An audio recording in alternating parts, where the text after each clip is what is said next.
Hello বন্ধুরা, আজকে আমি তোমাদের সাথে সজনে ডাঁটা দিয়ে এত টেস্টি একটা রেসিপি শেয়ার করব যে দেখা মাত্রই তোমাদের জিভে পানি চলে আসবে।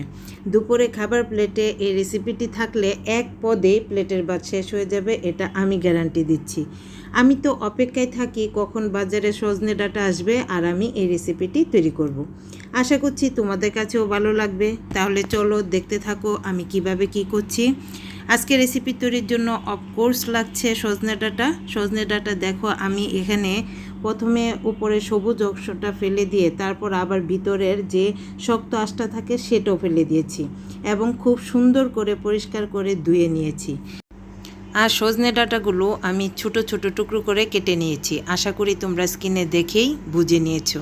এবার আমরা চলে যাব পরবর্তী প্রসেসে। সেই জন্য চুলায় বসিয়ে দিলাম একটি প্যান আর তাতে দিয়ে দিলাম পরিমাণ মতো তেল। তেলটা গরম হয়ে গেলে সজনে ডাঁটাগুলো দিয়ে দিব। তারপর এখানে দিয়ে দিব পরিমাণ মতো লবণ আর দিয়ে দিব কিছুটা পরিমাণ হলুদ গুঁড়ো দিয়ে একটু নেড়ে চেড়ে খুব ভালো করে ভেজে নিব।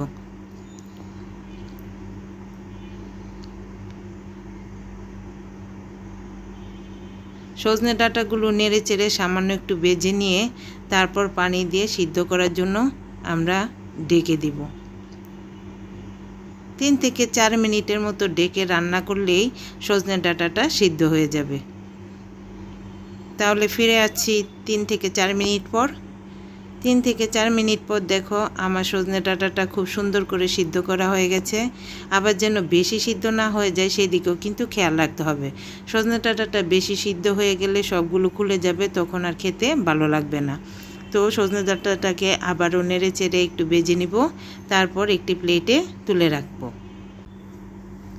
আবারও সেম প্যানে দিয়ে দিব আমি কিছুটা পরিমাণ রান্নার রেগুলার তেল।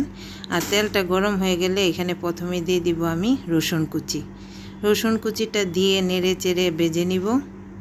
লাল লাল করে ভাজার প্রয়োজন নেই, হালকা ব্রাউন হলেই তারপর এখানে আমরা অ্যাড করে দিব পেঁয়াজ কুচি।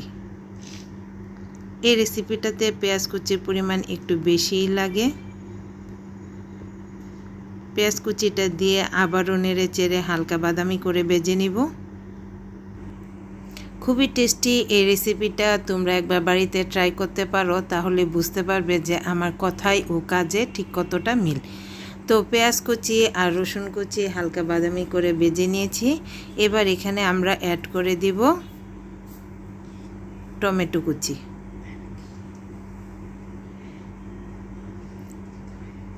টমেটো কুচিটা দিয়ে আবারও কিছুক্ষণ নেড়ে চেড়ে ভেজে নিব আর দিয়ে দিব পরিমাণ মতো লবণ। তবে লবণটা দেওয়ার সময় খেয়াল রাখতে হবে যে আমরা সজনে ডাঁটা সিদ্ধ করার সময় লবণ দিয়েছিলাম, তাই এখানে শুধুমাত্র পেঁয়াজ আর টমেটোর পরিমাণ অনুযায়ী লবণটা দিতে হবে।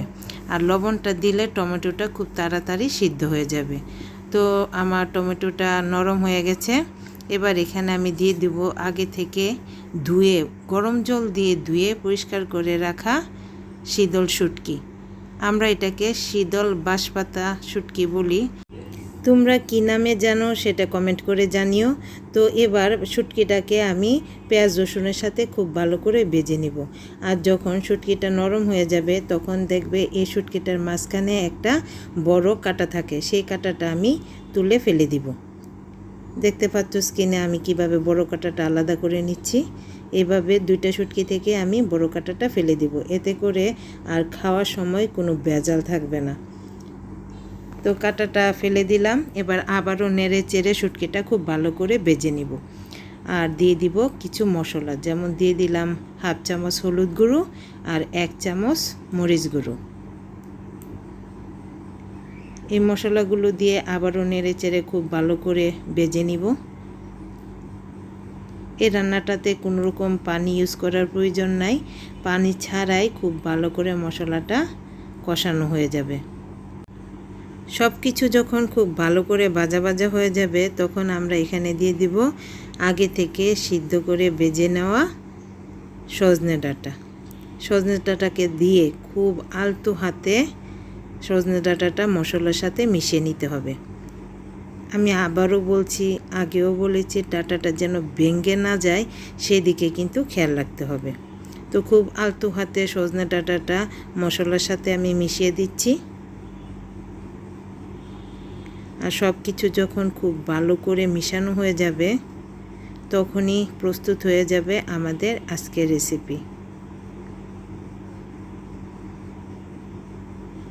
কি দেখে জিভে পানি চলে আসলো তো?